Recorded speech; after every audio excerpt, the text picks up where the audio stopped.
You're listening to Kaio Conversations, a podcast about anything and everything that matters to Chi Omegas. Welcome back to Kaio Conversations, everyone. I'm your host, Leslie Harrington, CEO of Chi Omega, and today's episode is brought to you by the letters X and O. That's right, we're excited to welcome award-winning social media content creator, Christina Vittas. Christina is an Iota Mu Chi Omega from Quinnipiac University, and she serves as the online voice for our favorite little red monster, Elmo. Christina works on Sesame Street as the social media manager for Sesame Workshop, where she helps bring the voices of Elmo and all his friends to life.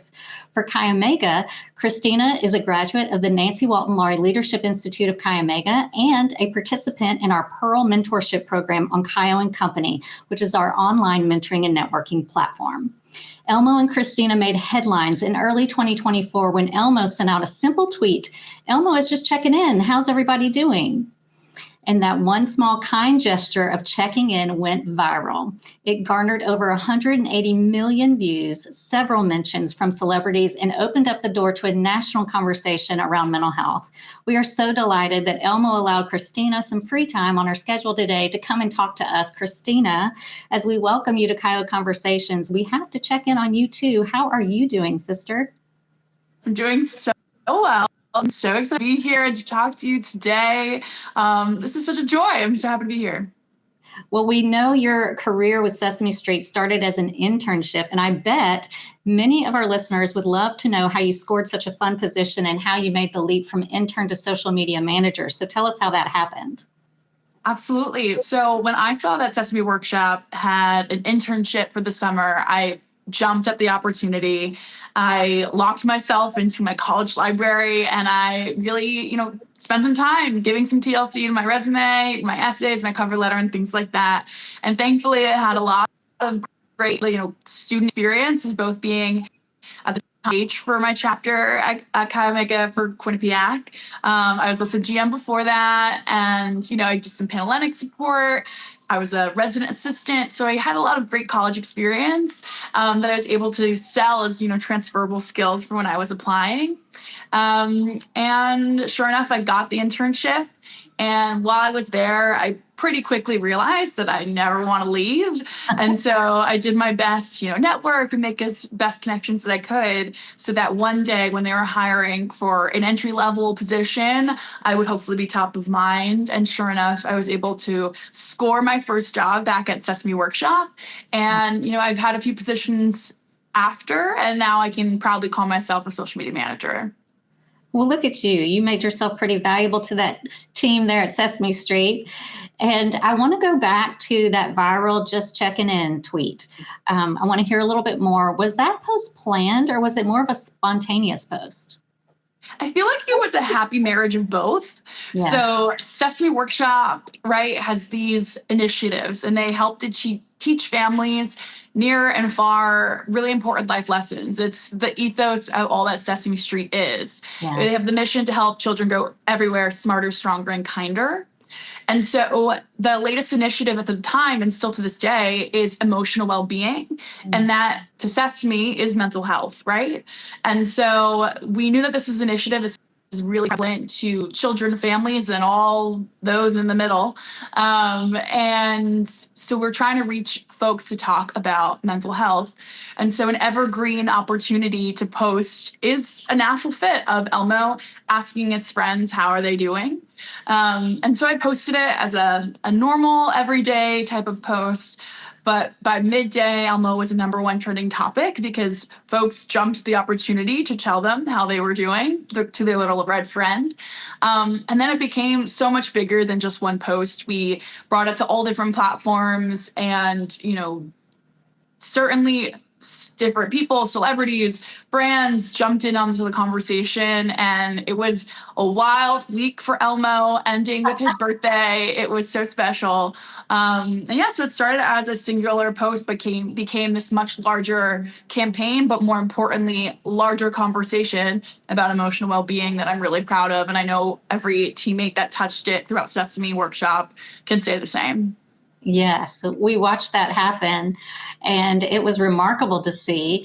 I'm just curious to know, I bet everybody's wondering, at what point did you realize the level of engagement on that post, and what was your reaction and that of your coworkers? Oh my goodness. I was constantly scrolling. So it was a lot of just checking in on people checking in. Yeah. And it was just a nice moment where I really felt like all together with my teammates, with my friends. People were checking in on me. I loved seeing some folks, they love to live and breathe that Elmo is a Muppet and he's behind the screen, but there's certainly a lot of people out there that there's, teams, there's people like me who are doing the work behind the scenes. And I also felt like as though people answered Elmo very sincerely, they also realized like, wow, like this team is doing a lot of great work. And that was special to me. So exciting. Why now? Why do you think it resonated so well now with such a broad audience? And has Elmo ever checked in before? Or was this the first time? I feel he is a really great friend, right? So he's checking in on all folks from the beginning of him on the street.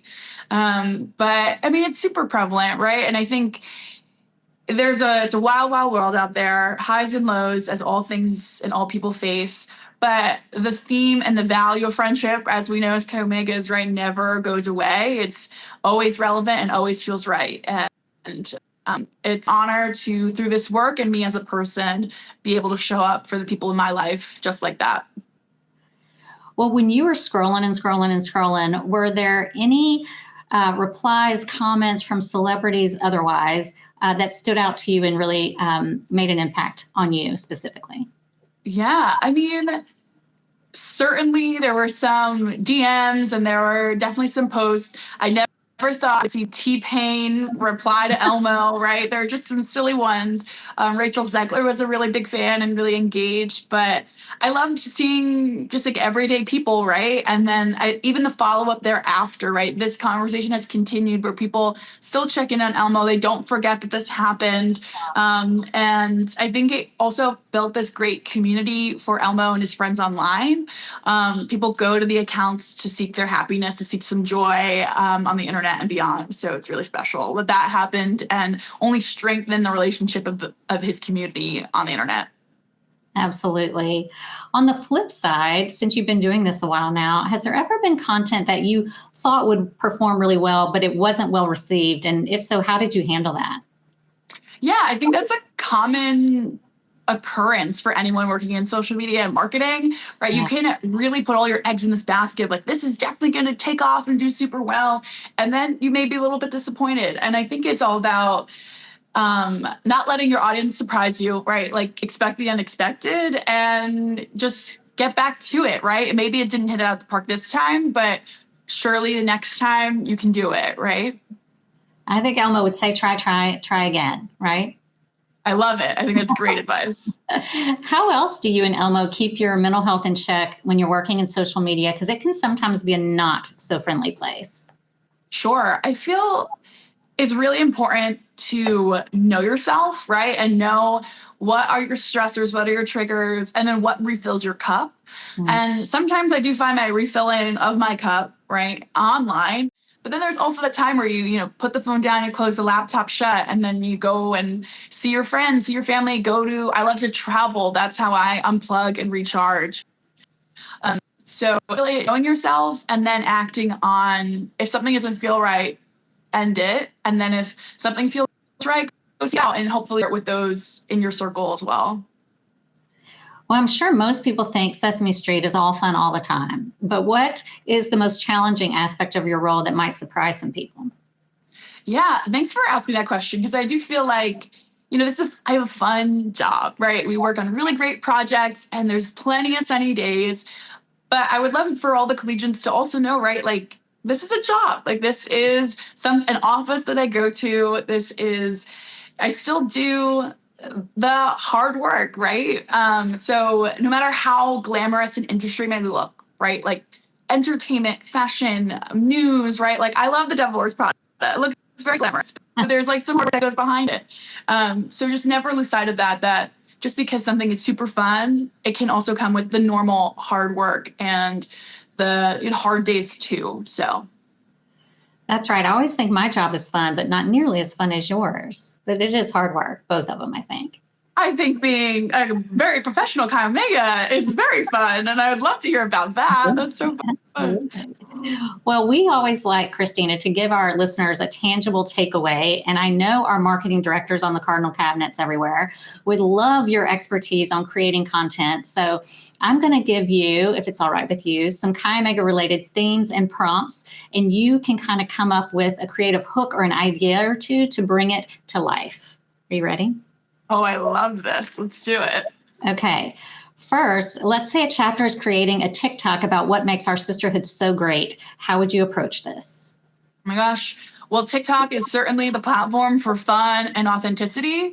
Yeah. So tap into what your chapter's superpower, what makes you guys fun and unique, and see if there's a trending sound, a fun trend to play into. But just be real and be funny. I think that's the hook of TikTok and what makes Chi Omegas everywhere shine. And don't be too perfect. It's okay to mess up. In fact, that's even better, I think. Oh, the blooper reel. Let's get it. I think that's fun. All right, let's move to Instagram, a different platform. And let's say, are a chapter that's trying to promote a fundraiser for, say, Make-A-Wish. How do we get our audience's attention? So if you're trying to get folks to come to a Make-A-Wish event, a fundraiser, that's probably the hardest thing you get to do, is a call to action to get them to pay attention, show up, and maybe donate $1 or $2. So think about how you would want to be reached out to in that situation, and know that it takes more than one touch point to really make a difference. So I recommend Instagram stories to promote an event like this. So that way it's top of mind. It may be kind of annoying, but it's quick, and it will register with your audience, hopefully. And then you can have a wonderful event for Make-A-Wish. Multiple touch points. Mm-hmm. What about, let's say a chapter is trying to encourage women to go through sorority recruitment. What should we say to drive their interest? I think similar to what I said before of audience, right? Think about what made you want to recruit, what made you pick to be a Chi Omega, not just in the beginning, but each and every day of your membership. And, we're sisters for a reason, and you'll find your sisters through the process like we know and we enjoy.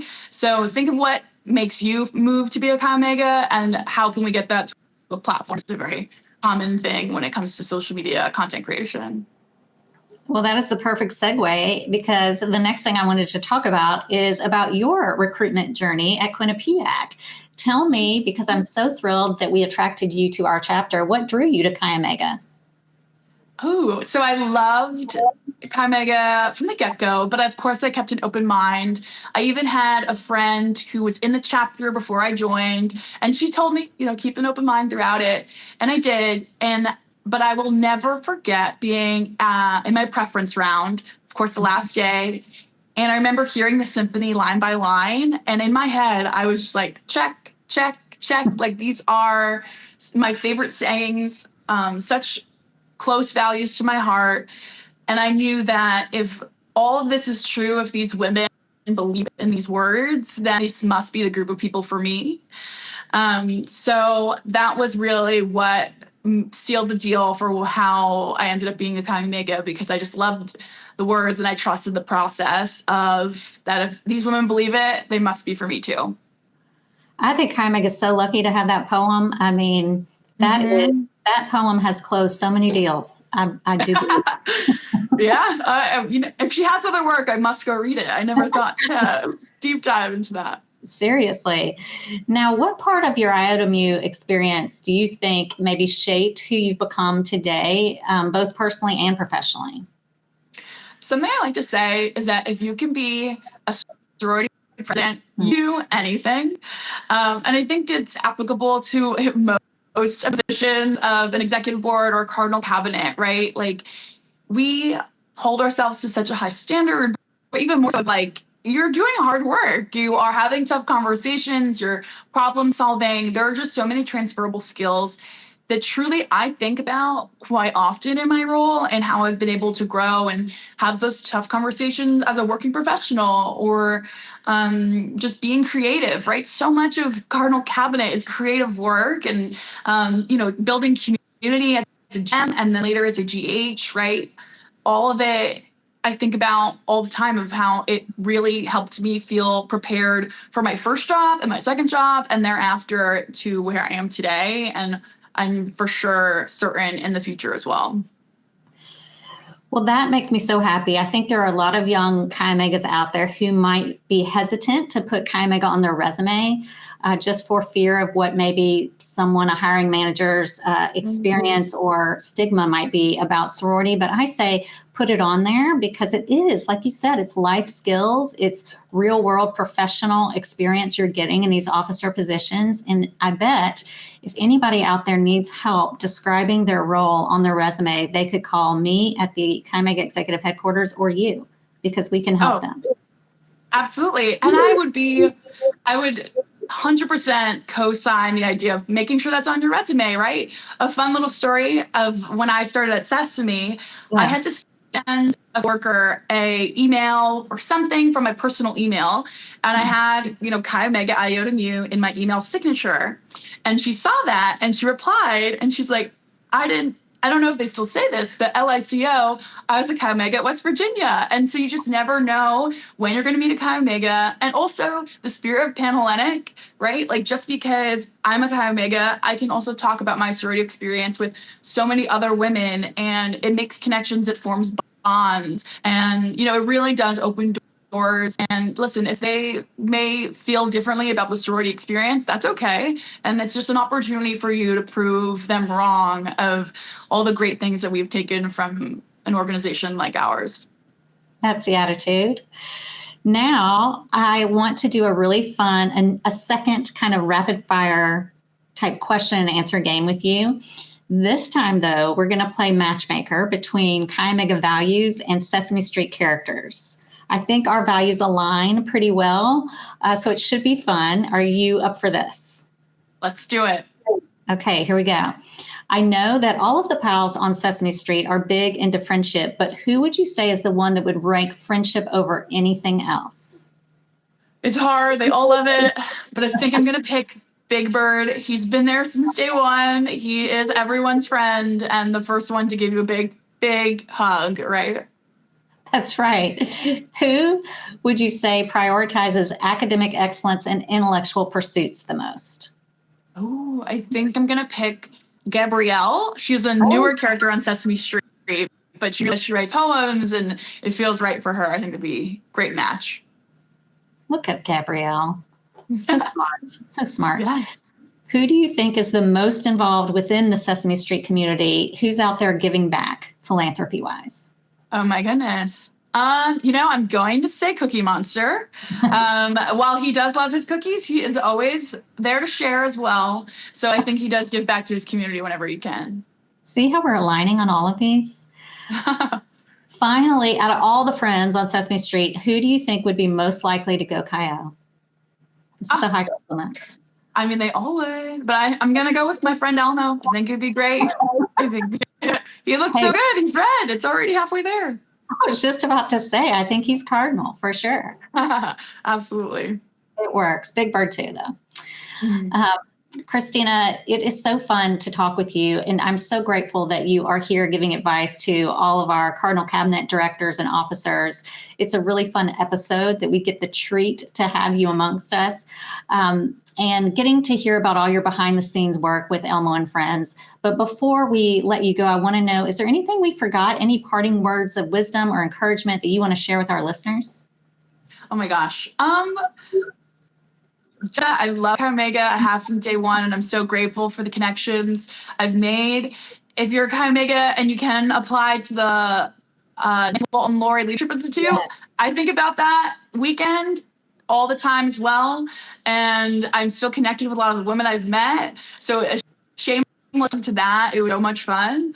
And shout out for the Pearl program. Shout out to my mentor, Catherine. She was great. We met even after the program finished because we got along so well. Well, I couldn't have done that better myself, Christina. I mean, thank you for always saying yes to Chi Omega, GMGH, Pearl program, podcast, and the Laurie Leadership Institute. You keep saying yes to Chi Omega, and it's just such an honor to call you sister.